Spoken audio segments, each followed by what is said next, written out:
64ನೇ ಕನ್ನಡ ರಾಜ್ಯೋತ್ಸವವನ್ನ ನಮ್ಮ ಮುನಿಯಪ್ಪನವರು ಬಹಳ ಅದ್ದೂರಿಯಾಗಿ ವರ್ಷ ಮಾಡ್ತಾರೆ. ಕನ್ನಡ ಅಂದ್ರೆ ಪ್ರಾಣ. ಕನ್ನಡಕ್ಕಾಗಿ ಏನ್ ಮಾಡೋದು ಸಿದ್ಧ.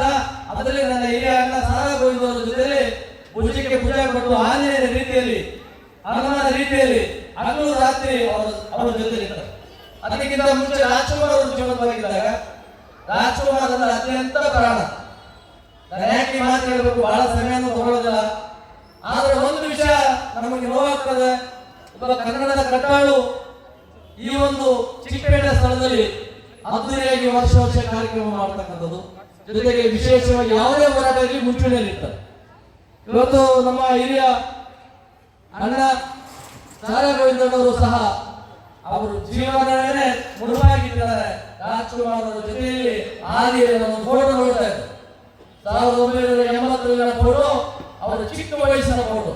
ರಾಜ್ಕುಮಾರ್ ಜೊತೆಯಲ್ಲಿ, ರಾಮಕೃಷ್ಣ ಜೊತೆಯಲ್ಲಿ, ಮುಖ್ಯಮಂತ್ರಿ ಜೊತೆಯಲ್ಲಿ ಇರ್ತಕ್ಕಂಥ ಫೋಟೋ ನೋಡೋದಕ್ಕೆ ಗೊತ್ತೇ ಆಗೋದಿಲ್ಲ. ಬಹಳ ಸ್ಮಾರ್ಟ್ ಆಗಿ ಎಷ್ಟು ಚೆನ್ನಾಗಿದ್ದಾರೆ ಅವತ್ತು, ಅವತ್ತಿಂದ ಹಾಗೆ ಇದ್ದಾರೆ.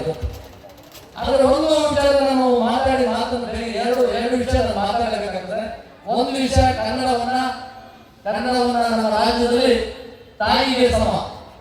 ಇವತ್ತು ಚಿಕ್ಕಪೇಟೆಯಲ್ಲಿ ಇರ್ಬೋದು, ಚಿಕ್ಕಪೇಟೆಯಲ್ಲಿ ಹಲವಾರು ರಾಜ್ಯಗಳಿಂದ ಬಂದಿರತಕ್ಕಂಥ ವ್ಯಾಪಾರಸ್ಥರು ಇರ್ಬೋದು, ಆದ್ರೆ ಕನ್ನಡವನ್ನ ತಾಯಿ ಅಂತ ಗೌರವಿಸ್ತಕ್ಕಂಥ ಕೆಲಸ ಮಾಡಬೇಕಾಗ್ತದೆ.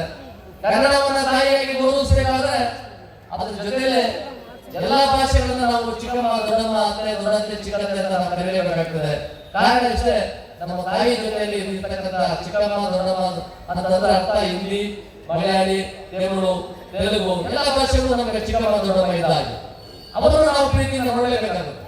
ಕನ್ನಡವನ್ನ ತಾಯಿ ಅಂತ ನೋಡಿದ್ಮೇಲೆ ನಮಗೊಬ್ಬ ಹೆಂಡತಿ ಇರಲೇಬೇಕು. ಆ ಹೆಂಡತಿನೇ ಇಂಗ್ಲಿಷ್. ನಮ್ಮ ಮಕ್ಕಳನ್ನ, ಅದು ಬಡವರ ಮಕ್ಕಳ ಕನ್ನಡ ಮೀಡಿಯಂ ಓದಿಸೋದು, ಶ್ರೀಮಂತರ ಮಕ್ಕಳು ಮಾತ್ರ ದೊಡ್ಡ ಕಾರಣದ ಓದಿಸ್ತಕ್ಕಂಥ ಒಂದು ಇಬ್ಬಂದಿ ನೀತಿಯನ್ನು ನಾವು ವಿರೋಧಿಸ್ತೇವೆ. ಇವತ್ತು ಬಡವರು ಸರ್ಕಾರಿ ಶಾಲೆಯಲ್ಲಿ ಮಕ್ಕಳನ್ನು ಓದಿಸ್ತಾರೆ. ಕಾರಣ ಅವರಿಗೆ ಮಕ್ಕಳನ್ನು ಓದಿಸೋದಕ್ಕೆ ಮತ್ತೆ ಅವರಿಗೆ ಸಾಕಷ್ಟು ಶಕ್ತಿ ಇರೋದ್ರಿಂದ ಓದಿಸ್ತಾರೆ. ಇವತ್ತು ನಾನು ಯಾರ ಹೆಸರು ಟೀಕೆ ಮಾಡಬಹುದಲ್ಲ. ಇವತ್ತು ಜ್ಞಾನಪೀಠ ಪ್ರಶಸ್ತಿಗಳನ್ನ ಪಡೆದವರು, ಎಲ್ಲೋ ಒಂದ್ ಕಡೆ ದೊಡ್ಡ ಸಾಹಿತಿಗಳು, ಹೋರಾಟಗಾರರು, ಚಲನಚಿತ್ರ ನಟರು, ಅವ್ರ ಮಕ್ಕಳು, ನನ್ನ ಮಗನೂ ಸೇರಿ ಕನ್ನಡ ಮೀಡಿಯಂ ಓದ್ತಾ ಇಲ್ಲ. ಅವರೆಲ್ಲ ಓದ್ತಾ ಇರೋದಿಲ್ಲ, ದೊಡ್ಡ ಕಾನ್ವೆಂಟ್ ಓದ್ತಾ ಇದ್ದಾರೆ. ನನ್ನ ಮಕ್ಕಳು ಒಳ್ಳೆ ವಿದ್ಯಾಭ್ಯಾಸ ಮಾಡ್ತಾರೆ, ಬಾರಿಗೆ ಹೋಗ್ತಾರೆ. ಬಡವರ ಮಕ್ಕಳು ಹೋಗ್ಬೇಕು, ಯಾವುದೋ ಒಂದು ಫ್ಯಾಕ್ಟ್ರಿ ಹೋಗ್ಬೇಕಂದ್ರು, ಸೆಕ್ಯೂರಿಟಿ ಕೆಲಸ ಮಾಡ್ತೀನಿ ಅಂದ್ರು, ಕಸ ಗುಡಿಸೋ ಕೆಲಸ ಮಾಡ್ತೀನಿ ಅಂದ್ರು, ಡ್ರೈವರ್ ಕೆಲಸ ಮಾಡ್ತೀನಿ ಅಂದ್ರು, ಇಂಗ್ಲಿಷ್ ಇಲ್ಲದೆ ಇಲ್ಲ ಉದ್ಯೋಗ ನಡೆಸ್ತಾರೆ. ಹಾಗಾಗಿ ನಾನು ಕನ್ನಡದ ವ್ಯವಸ್ಥೆ ಇದ್ದೀನಿ ಅಂತಲ್ಲ, ಕನ್ನಡ ನಮ್ಮ ತಾಯಿನೇ. ಆದ್ರೆ ವ್ಯಾವಹಾರಿಕವಾಗಿ ಬದುಕಬೇಕಾದ್ರೆ ಇತರೆ ಭಾಷೆಗಳನ್ನು ಪ್ರೀತಿಯಿಂದ ಗೌರವಿಸೋದ್ರ ಜೊತೆಗೆ ನಮ್ಮ ಜೊತೆಯಲ್ಲಿ ನಮ್ಮ ಹೆಂಡತಿ ಎಷ್ಟು ಚೆನ್ನಾಗಿ ನೋಡ್ಕೊತಾರೋ ಅದೇ ರೀತಿಯಲ್ಲಿ ನಾವು ಇಂಗ್ಲಿಷ್ ಅನ್ನು ಕಲಿಬೇಕು ಅಂತಕ್ಕಂಥ ಮಾತನ್ನು ಹೇಳಿ, ಅದು ಮಾತನ್ನ ಕನ್ನಡ ರಾಜ್ಯೋತ್ಸವ ಬಗ್ಗೆ ನಮ್ಮ ಹಿರಿಯ ಅಣ್ಣ ಸಾರಾ ಗೋವಿಂದ ಮತ್ತೆ ಸುರೇಶ್ ಮತ್ತೆ ನಮ್ಮ ಪ್ರವೀಣ್ ಶೆಟ್ಟಿ ಅವರೆಲ್ಲರೂ ಮಾತಾಡಿದ್ದಾರೆ.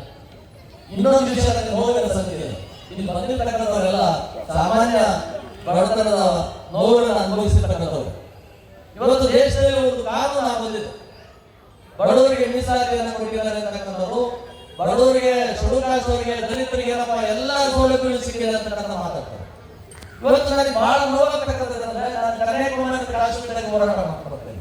ಅಖಿಲ ಭಾರತ ದಲಿತ ಕ್ರೀಡಾ ಸಮಿತಿಯಿಂದ ಇಡೀ ದೇಶದಲ್ಲಿ ಇರ್ತಕ್ಕಂಥ ಬಡವರ ಪರಿಸ್ಥಿತಿ ಏನು, ದಲಿತರ ಕಾಲೋನಿಗಳಲ್ಲಿ ಯಾರು ಯಾವ ರೀತಿ ಬದುಕ್ತಾ ಇದ್ದಾರೆ, ಅವರ ನೋವೇನು, ಅವರ ಕಷ್ಟ ಏನು ಅಂತಕ್ಕಂಥದ್ದು ಚಿಂತೆ ಮಾಡ್ತಾ ಇದ್ದೀವಿ. ಸ್ವತಂತ್ರ ಬಂದು 72 ವರ್ಷ ಆದ್ರೂ ಇದುವರೆಗೂ ನಮಗೆ ನಿಜವಾದ ಸ್ವಾತಂತ್ರ್ಯ ಸಿಕ್ಕಿಲ್ಲ.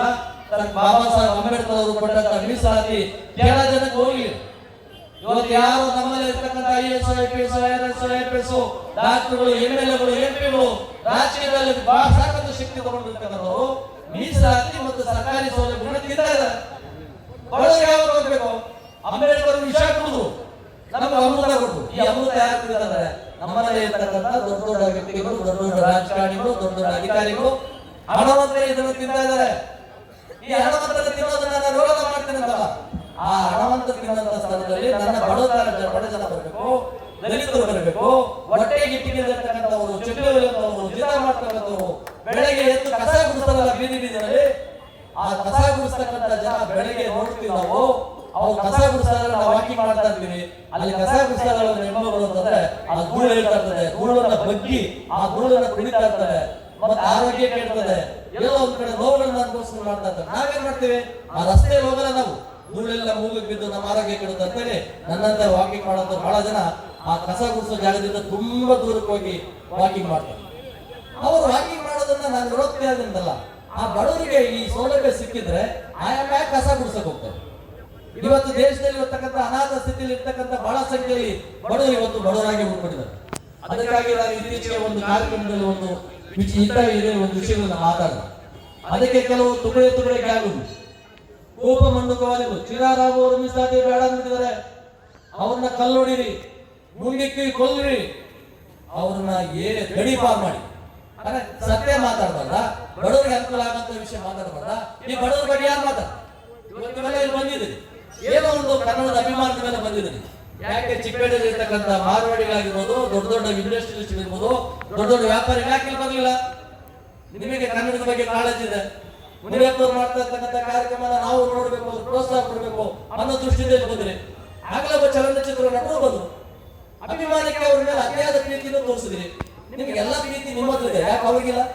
ಮನೆಯಲ್ಲೆಲ್ಲ ಕೂತಿದ್ದಾರೆ, ಅವರು ಬರ್ಬೋದಲ್ಲ, ವರ್ಷಕ್ಕೊಂದ್ಸರಿ ಆ ವ್ಯಾಪಾರ ನಿಲ್ಲಿಸಿ, ಇದು 8 ಗಂಟೆ ಮೇಲೆ ಆಗಿದೆ, ವ್ಯಾಪಾರ ನಿಲ್ಲಿಸಿ ಅವ್ರ ಮನೆಯವರು ಬರ್ಬೋದಾಯ್ತಲ್ಲ, ಬರಲ್ಲ. ಅವ್ರಿಗೆ ಬೇಕಾಗಿಲ್ಲ, ಕನ್ನಡ ಬೇಕಾಗಿಲ್ಲ, ಬಡವರು ಬೇಕಾಗಿಲ್ಲ, ಬಡವ್ರ ಸಮಸ್ಯೆಗಳು ಬೇಕಾಗಿಲ್ಲ, ಬಡವ್ರ ಕಷ್ಟ ಬೇಕಾಗಿಲ್ಲ. ಅವರೆಲ್ಲ ಶ್ರೀಮಂತರು ಮನೆಗಳಲ್ಲಿ ಕೂತ್ಕೊಂಡು ಬೆಚ್ಚಿಗಿದ್ದಾರೆ AC ರೂಮ್ಗಳಲ್ಲಿ. ಇವತ್ತು ಬಡ ಅಲ್ಲ ಓಡಿಸೋ ವಿಷಯ ಬೇಡ, ನಾನು ಹೇಳ್ತಾ ಇರ್ತಕ್ಕಂಥದ್ದು ನನ್ನ ನೋವು, ಅಂತರಂಗದ ನೋವು. ನಾನು ಚಪ್ಪಲಿ ಇಲ್ಲದೆ ಎಷ್ಟೋ ಸಾರಿ ನಾನು ಕಾಲೇಜ್ ಬಂದಿದ್ದೀನಿ, ಇದೇ ಆರ್ಟ್ಸ್ ಕಾಲೇಜಲ್ಲಿ. ಇವತ್ತು ಅವಾಯಿ ಚಪ್ಪಲಿ ಹಾಕೊಂಡು ಕಾಲೇಜ್ಗೆ ಹೋಗ್ತಾ ಇದ್ದೆ. ಒಂದೊಂದ್ಸರಿ 2 ಜೊತೆ ಬಟ್ಟೆ ಬಿಟ್ರೆ ನಮ್ಗೆ 3 ಜೊತೆ ಬಟ್ಟೆ ಇರ್ತಾಗಿಲ್ಲ. ತಿನ್ನೋದಕ್ಕೆ ಊಟಕ್ಕೆ ಇದ್ದಾಗ ನಮ್ಮ ತಾಯಿ ನಮ್ಗೆ ಅಣ್ಣೆ ಸೊಪ್ಪು ತಂದು ಕೊಡ್ತಾ ಇದ್ರು, ಒಳ್ಳೆ ಹುಳ್ಳಿಕಾಳು ಊಟ ಕೊಡ್ತಾ ಇದ್ವು. ಮನೆ ಇವತ್ತು ಇಷ್ಟೇಪ್ಪ ಊಟ, ಇಷ್ಟೇ ಮಲ್ಕೊಂಡು ಊಟ ಅಂತ. ಇವತ್ತು ನಾ ಬಡತನದಲ್ಲಿ ಇದ್ದೀನಿ, ಮನೇಲಿ ಮಲ್ಗಕ್ಕೆ ಜಾಗ ಇದ್ದಾಗ ಗೋಣಿ ಚೀಲ ಕೊಡ್ತಾ ಇದ್ರು ನಮ್ಮ ತಾಯಿ. ಆ ಗೋಣಿ ಚೀಲದ ಒಳಗಡೆ ಪೂರ್ತಿ ದೇಹ ತುರುಕಿ ಹಾಸ್ಕೊಳಕ್ಕೂ ಒತ್ಕೊಳ್ಳೋದೇ ಮುಖ ಮಾತ್ರ ಆಚೆ ಇಡ್ತಾ ಇದ್ವಿ. ಆ ಗೌರವನ ಅನುಭವಿಸೋದು ನಾನು. ಇವತ್ತು ನಿಜವಾದಂತ ಬಡವರ ಪರವಾಗಿ ನನಗೆ ಧ್ವನಿ ಇದೆ. ಇವತ್ತು ನಾನೇನು ತುಂಬಾ ಶ್ರೀಮಂತನಲ್ಲ, ತುಂಬಾ ಬಡವನಲ್ಲ, ಮಧ್ಯದಲ್ಲಿ ಇದ್ದೀನಿ. ನನಗೆ ಮೀಸಲಾತಿ ಬೇಡ, ನನ್ನ ಮಕ್ಕಳಿಗೆ ಮೀಸಲಾತಿ ಬೇಡ. ಮೀಸಲಾತಿ ಸರ್ಕಾರಿ ಸೌಲಭ್ಯಗಳು ಆ ಬಡವ್ರಿಗೂ, ಆ ಬಡವರು ಎಲ್ಲಿದ್ದಾರೆ ಆ ಬಡವ್ರು ಹುಡುಕೊಳ್ಳೋ ಕೊಡಿ ಅಂತಕ್ಕಂಥ ಹೋರಾಟ ನಾನು ಮಾಡ್ತಾ ಇದ್ದೇನೆ. ಇದು ನನ್ನ ನೋವಿನ ಕಳಕಳಿ. ಯಾಕಂದ್ರೆ ನಾನು ಬರೀ ಕರ್ನಾಟಕ ರಕ್ಷಣಾ ಸಮಿತಿ ಅಷ್ಟೇ ಹೇಳಿದ್ರೆ ಕನ್ನಡದ ಬಗ್ಗೆ ಮಾತಾಡ್ತಾ ಇದ್ದ. ಅಖಿಲ ಭಾರತ ದಲಿತ ನ್ಯಾಯ ಸಮಿತಿಯ ರಾಷ್ಟ್ರೀಯ ಅಧ್ಯಕ್ಷನಾಗಿ ರಾಜ್ಯ ಮತ್ತು ರಾಷ್ಟ್ರದಲ್ಲಿ ಕನ್ಯಾಕುಮಾರಿಯಲ್ಲಿ ಹೋಗಿದ್ದೀನಿ, ಇವತ್ತು ಜಮ್ಮು ಕಾಶ್ಮೀರ ಹೋಗಿದ್ದೀನಿ, ಬಿಜಾಪುರ ಹೋಗಿದ್ದೀನಿ, ಎಲ್ಲ ಭಾಗದಲ್ಲಿ ಓಡಾಡಿದ್ದೀನಿ, ಗುಜರಾತ್ ಅಲ್ಲಿ ಹೋಗಿದ್ದೀನಿ, ಹರಿಯಾಣ ಹೋಗಿದ್ದೀನಿ, ಇವತ್ತು ಮಧ್ಯಪ್ರದೇಶ ಹೋಗಿದ್ದೀನಿ, ಇವತ್ತು ಹಿಮಾಚಲ ಪ್ರದೇಶ ಹೋಗಿದ್ದೀನಿ. ಎಲ್ಲ ಕಡೆ ನಮ್ಮ ಸಂಘಟನೆಗಳನ್ನ ಮಾಡಿದೀವಿ. ಅಖಿಲ ಭಾರತ ದಲಿತ ಸಮಿತಿ ನಮ್ಮ ಕಾರ್ಯಕರ್ತರು ಮಾಡ್ತಾರೆ ಕೆಲಸ ಇಷ್ಟೇನೆ. ಸರ್ಕಾರದಲ್ಲಿ ಇರ್ತಕ್ಕಂಥ ಎಲ್ಲ ಸೌಲಭ್ಯಗಳು ಕಟ್ಟ ಕಡೆ ಬಡವರು ತಲುಪಲೇಬೇಕು ಅಂತಕ್ಕಂಥ ಸಂಕಲ್ಪ ಕೊಟ್ಟಿದ್ದೀವಿ. ನರೇಂದ್ರ ಮೋದಿ ಅವರಿಗೆ ನಾವು ಮನವಿಯನ್ನು ಕೊಟ್ಟಿದ್ದೇವೆ. ಆ ಬಡವರಿಗೆ ಸಿಗಬೇಕಾದ ಸೌಲಭ್ಯ ಸಿಕ್ಕಾಗ ಮಾತ್ರ ಈ ದೇಶದಲ್ಲಿ ಇರ್ತಕ್ಕಂಥ ಬಡತನ ಹೋಗ್ತದೆ ಅಂತಕ್ಕಂಥ ಕೆಲಸನ ಇವತ್ತು ನರೇಂದ್ರ ಮೋದಿ ಅವರು ಆ ಕೆಲಸದಲ್ಲಿ ಕೈ ಹಾಕಿದ್ದಾರೆ, ಸಪೋರ್ಟ್ ಮಾಡ್ತಾ ಇದ್ದಾರೆ. ಇವತ್ತು ಬಡವರಿಗೆ ಇವತ್ತರ ನಾಳೆ ಬಡವರು ಒಳ್ಳೆ ದೃಷ್ಟಿಯಲ್ಲಿ ಒಳ್ಳೆ ಕೆಲಸ ಮಾಡೋದಕ್ಕೆ ಅವಕಾಶ ಆಗ್ತದೆ ಅಂತ ಹೇಳಿ ಇಲ್ಲಿ ಬಂದಿರ್ತಕ್ಕಂಥ ಎಲ್ಲ ನನ್ನ ಹಿರಿಯ ಮುಖಂಡರು, ಸಾಹಿತಿಗಳು, ಚಲನಚಿತ್ರ ನಟರು ಎಲ್ಲರೂ ಇದ್ದಾರೆ. ಹೋರಾಟಗಾರ ಪ್ರವೀಣ್ ಶೆಟ್ಟಿ ಅವರು, ನಮ್ಮ ಮುನಿಯಪ್ಪನವ್ರ ಬಗ್ಗೆ ನಾನು ವಿಶೇಷವಾಗಿ ವಹಿಸಬೇಕು. ಮತ್ತೆ ನಮ್ಮ ಕನ್ನಡ ಕೃಷ್ಣ ನೀವು ನೋಡಿದಾಗ ಎಲ್ಲೋ ಬೆಳಗ್ಗೆ ಎಣ್ಣೆ ಹೊಡೆದ್ಬಿಡೋಣ ಸಂಜೆ ಅನ್ಕೊಂಡಿದ್ದೀರಿ. ಖಂಡಿತ ಎಣ್ಣೆ ಹೊಡೆದಿಲ್ಲ.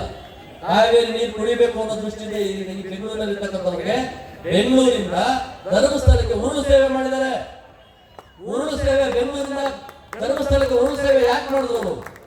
ಇಲ್ಲಿರ್ತಕ್ಕಂಥ ಕಾವೇರಿ ನೀರು ತಮಿಳುನಾಡಿಗೆ ಹೋಗ್ತಾ ಇದೆ, ಕುಡಿಯೋದಕ್ಕೆ ನೀರಿಲ್ಲ, ರೈತರಿಗೆ ನೀರಿಲ್ಲ. ಆ ದೃಷ್ಟಿಯಲ್ಲಿ ಅವರನ್ನ ಕನ್ನಡದ ಹೋರಾಟಕ್ಕೆ ತೊಡಗಿಸಬೇಕು ಅನ್ನೋದಕ್ಕೆ ಹೋಗಿದ್ದಾರೆ. ಹಾಗಾಗಿ ಇವತ್ತು 2 ಮೇಜರ್ ಆಪರೇಷನ್ ಆಗಿದೆ. ಮೇಜರ್ ಆಪರೇಷನ್ ಇಲ್ಲೊಂದು ಆಪರೇಷನ್ ಆಗಿದೆ, ನಡುವಲ್ಲೊಂದು ಆಪರೇಷನ್ ಆಗಿದೆ. ಒಂದು ರೀತಿ ಕಷ್ಟದಿಂದ ಬೆಳೆದಂತ ಹುಡುಗ, ಎಲ್ಲ ಸಂಘಟನೆಗಳು ಬೆನ್ನೆಲುಬಾಗಿದ್ದಂತವ್ರು ಬೆನ್ನು ಮೂಳೆ ಮುರ್ಕೊಂಡಿದ್ದಾರೆ. ಇವತ್ತು ಎಲ್ಲ ನಿಮ್ಮೆಲ್ಲರೂ ಸಹಕಾರದಿಂದ ಇವತ್ತು ಕನ್ನಡ ಕೃಷ್ಣ ಇವತ್ತು ಕನ್ನಡದ ರೂಪದಲ್ಲಿ ಕನ್ನಡ ಚಳುವಳಿಗಳಲ್ಲಿ ಮುಂಚೂಣಿಯಲ್ಲಿ ವಹಿಸ್ಕೊತಾನೆ. ಯಾವುದೇ ಹೋರಾಟ ಇದ್ರು ನಿಂತ್ಕೊತಾನೆ. ಕನ್ನಡಕ್ಕಾಗಿ, ಕಾವೇರಿಗಾಗಿ, ಕಾವೇರಿ ನೀರಿಗಾಗಿ ಹೋರಾಟ ಮಾಡಿದಂತ ಒಬ್ಬ ಯುವಕ ಇನ್ನು ಮದುವೆ ಇಲ್ಲ ನೋಡಿ ಈ ಸ್ಥಿತಿಯಲ್ಲಿದ್ದಾರೆ. ಕನ್ನಡ ಚಳುವಳಿಗೆ ಹೋರಾಟ ಮಾಡ್ತಕ್ಕಂಥವ್ರ ಪರಿಸ್ಥಿತಿ ಏನಾಗಿದೆ ಅಂತಕ್ಕಂಥದ್ದು ನಾವು ಯೋಚನೆ ಮಾಡಬೇಕು. ದಲಿತರು ಇವತ್ತೆಲ್ಲ ಒಂದ್ ಕಡೆ ಮಾಡ್ತಾರ ನೋವುಗಳನ್ನ ಅನುಭವಿಸ್ತಾ ಇರ್ತಕ್ಕಂಥವ್ರಿದ್ದಾರೆ. ಎಲ್ಲ ರೋಲ್ ಕಾಲ್ ಮಾಡ್ಕೊಂಡು, ಎಲ್ಲ ವಸೂಲಿ ಮಾಡ್ಕೊಂಡು ದಂಧೆ ಮಾಡ್ತಕ್ಕಂಥವ್ರು ಇವತ್ತು ಐಷಾರಾಮಿ ಜೀವನ ಮಾಡ್ತಾ ಇದ್ದಾರೆ. ಆದ್ರೆ ಬಡತನದಲ್ಲಿ ಕೆಲಸ ಮಾಡೋದಕ್ಕೆ ಬೆಂಬಲ ಇರಲಿ. ನಾನು ನಿಮಗೆಲ್ಲ ಧನ್ಯವಾದಗಳು ಅರ್ಪಿಸಿ ನನ್ನ ಮಾತನ್ನ ಮುಗಿಸ್ತೇನೆ.